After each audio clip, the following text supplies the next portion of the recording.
Votre Excellence, bienvenue à Sputnik Afrique et merci beaucoup d'avoir accepté notre invitation. C'est une grande honneur pour notre agence. Merci. Votre Excellence, donc votre déplacement se déroule dans le cadre des célébrations à l'occasion du 80e anniversaire de la victoire de Russie dans la Grande Guerre patriotique. Hier, vous avez donc assisté au défilé sur la place Rouge. Que retenez-vous de cette expérience? Quelle était l'ampleur des célébrations, à votre avis? Peut-être quels équipements vous ont le plus impressionné? D'accord, merci beaucoup. Comme vous l'avez situé, le contexte, c'est bien la célébration donc, de la victoire de la Russie dans la Grande Guerre patriotique, comme c'est dit. Nous avons été beaucoup impressionnés par le défilé, parce que comme le défilé a commencé sur toute la partie motorisée avec les engins, le mythique char T-34 qui a contribué à la victoire, et jusqu'à aujourd'hui aux engins récents, les T-90 et bien sûr d'autres types de missiles qui ont été développés. Ça nous a beaucoup impressionnés, ça nous a donné beaucoup de leçons et ça nous a permis de voir comment donc, la Russie a évolué technologiquement sur le plan militaire depuis cette grande guerre jusqu'au jour d'aujourd'hui. D'accord. Monsieur le Président, et pourquoi a-t-il été important pour vous de répondre à l'invitation du président Poutine et de rejoindre la Russie dans ces célébrations? C'est important pour moi à plusieurs titres parce que d'abord c'est une invitation d'un pays ami. La Russie et le Burkina Faso aujourd'hui sont en étroite collaboration. Notre coopération est assez stratégique, donc ce qui fait que nous devons venir donc, participer aux côtés donc, du peuple russe. Deuxième chose, c'est que dans cette même guerre, nos ancêtres aussi ont contribué à la libération de l'Europe dans cette guerre, à lutter contre le nazisme, ce qui veut dire que nous avons donc une histoire commune dans la célébration donc, de cette victoire. C'est très important. Et l'autre chose, c'est qu'aujourd'hui, la Russie et le Burkina Faso sont dans le même combat. Nous avons un monde que je peux qualifier d'unilatéral. Nous voulons un monde multipolaire. Voilà, nous voulons un monde libre, indépendant, un monde de paix, où les nations ne dictent pas donc, à d'autres nations ce qu'elles doivent faire et comment ils doivent être. Donc la Russie est activement dans ce combat, qui est aussi un combat de dénazification, si je peux dire. Et donc nous aussi, nous sommes dans ce même type de combat contre l'impérialisme qui veut nous asservir, qui veut nous garder dans l'esclavage. Donc nous avons donc les mêmes perspectives. Donc c'était très symbolique qu'on vienne participer aux côtés donc, du peuple russe à cette célébration. Notamment, le peuple soviétique a contribué largement à vaincre le nazisme et le burkinabé, comme vous le dites bien, applique aujourd'hui les efforts pour lutter, pour éradiquer le terrorisme. Voyez-vous des similitudes entre nos deux peuples et en quoi cela se manifeste-t-il plus concrètement? Oui. Moi, j'ai appris beaucoup de leçons dans cette célébration et il y a beaucoup de similitudes dans la lutte que nous menons actuellement. Regardez, le peuple soviétique a sacrifié près de 27 millions de vies pour avoir cette victoire. Ils pouvaient à un moment donné dire que c'est bon, ils signent l'armistice, ils abandonnent. Mais le courage, la ténacité, la résilience a fait qu'ils ont continué le combat et ils ont fini par gagner. Le Burkina mène une lutte depuis maintenant près de 10 ans contre le terrorisme. C'est pas qu'il n'y a pas de morts, il y a beaucoup de morts depuis cette époque jusqu'à aujourd'hui. Mais nous n'abandonnons pas parce que nous savons que nous allons gagner la victoire et nous continuons ce combat. Donc il y a cet état d'esprit-là qui nous fédère et donc c'est ça qui est aussi très intéressant dans ces moments. Et comment analysez-vous l'influence de la victoire soviétique lors de la Seconde Guerre mondiale sur le processus de décolonisation de l'Afrique? Que serait-il arrivé, si on peut essayer d'imaginer, à l'Afrique si le nazisme avait gagné? Ça a beaucoup contribué, je peux dire. Alors, si le nazisme avait gagné, je ne peux pas imaginer. Mais j'imagine, vous savez que les gens ne respectaient pas le noir. Jusqu'à aujourd'hui, ça continue. On a toujours qualifié le noir de sous-homme. Certains nous voyaient comme des animaux, en fait. Vous avez suivi les histoires de la colonisation, de l'esclavage. Les noirs ont été torturés, exposés dans des cages comme des animaux sauvages en Europe et tout. Les noirs ont été castrés pour les empêcher d'avoir même de la progéniture. Les noirs ont été traités comme moins que des animaux. Vous savez qu'au Congo, on trouvait que le carton coûtait plus cher que la peau du noir. On préférait sécher le caoutchouc sur la peau du noir que de payer du carton pour sécher le caoutchouc. Le noir a beaucoup souffert. Donc de l'esclavage pendant des siècles et des siècles, la colonisation. Et cette guerre, vous voyez qu'on est venu prendre nos ancêtres sans leur consentement, aller les mettre en boucherie, en première ligne. Et au retour encore, vous avez appris ce qui s'est passé au Sénégal. Quand ils ont voulu réclamer leur argent, on les a tués. C'est-à-dire qu'ils ne considèrent pas le noir. Et ça, ils sont allés se battre aux côtés des soi-disant alliés, qui les traitent comme ça. Mais imaginez si c'est le nazisme qui avait gagné. Ça allait être une catastrophe. Donc voilà pourquoi j'ai dit que c'était une lutte à mener. C'était une vraie folie dans le monde. C'était une lutte à mener et l'Afrique a participé.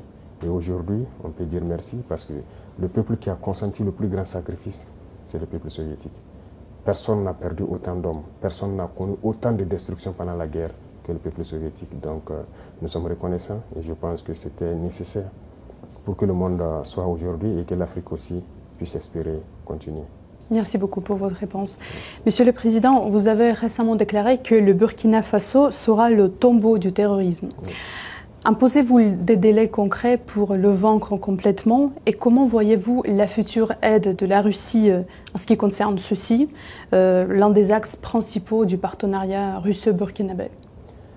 Je l'ai dit parce que le Burkina Faso, nous travaillons à ce que aujourd'hui il y a beaucoup de criminels qui le recrutent pour venir combattre au Burkina Faso.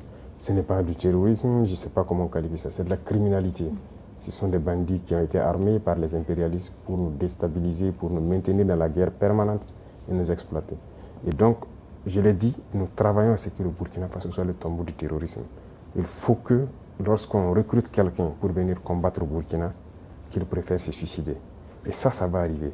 Parce qu'on les équipe, on les forme, on leur donne la technologie, ces criminels-là, mais nous nous adaptons permanemment. Actuellement, nous sommes dans une phase assez particulière. Ils ont acquis de nouvelles technologies, de nouvelles techniques de combat et tout, grâce donc au soutien de ces impérialistes-là. Mais donc, nous avons étudié la situation et nous allons avoir la réponse tout de suite face à tout ça. Donc, vous allez le voir. Le terrorisme va finir, je ne veux pas donner un délai, mais le terrorisme va finir. Et très vite, aussi vite qu'on le peut. Et la Russie, tout ce que nous demandons, c'est surtout l'apport, je dirais, intellectuel.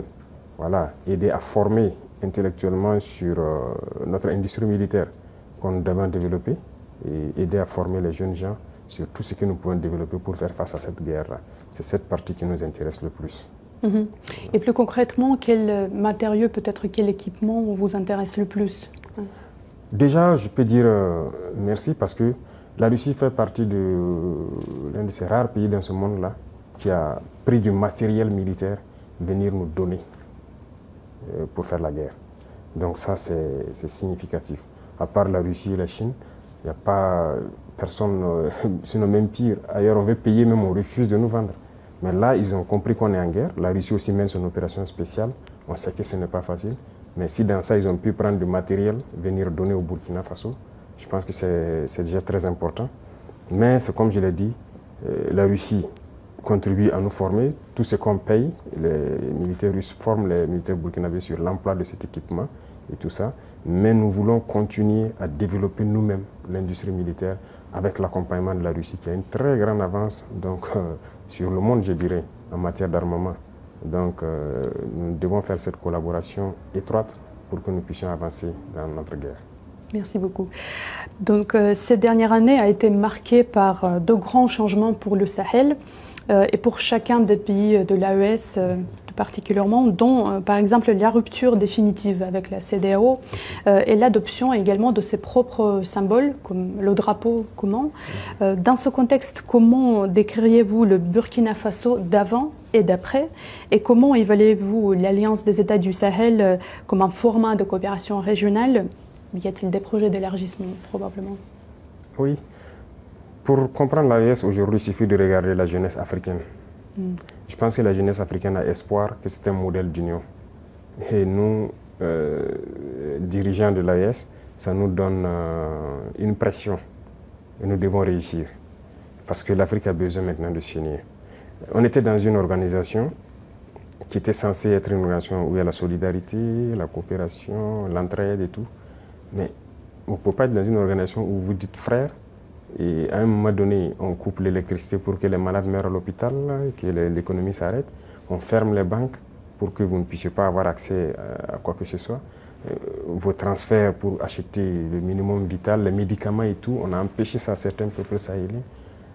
On a même formé une armée pour venir combattre les peuples sahéliens. Pendant que le terrorisme sévit depuis des décennies, ils sont incapables de lever un seul soldat pour venir combattre. Ça, ce ne sont pas des frères. Il ne faut pas se voiler la face. Et ça, ce ne sont pas les peuples, ce sont les dirigeants.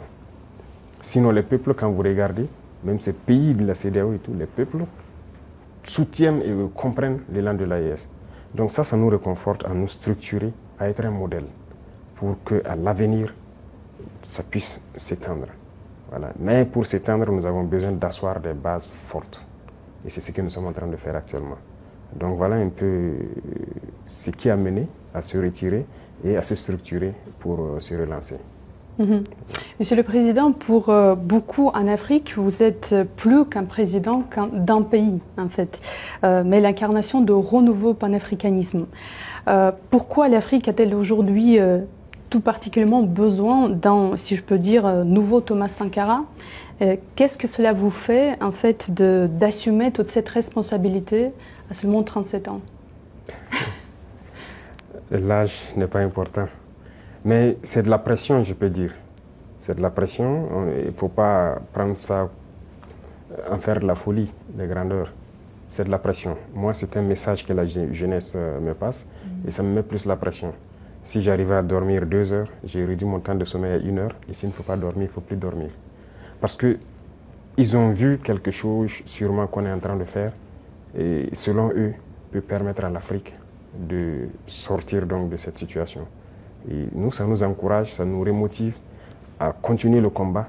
Et c'est pourquoi je dis que c'est une pression, c'est une très lourde responsabilité.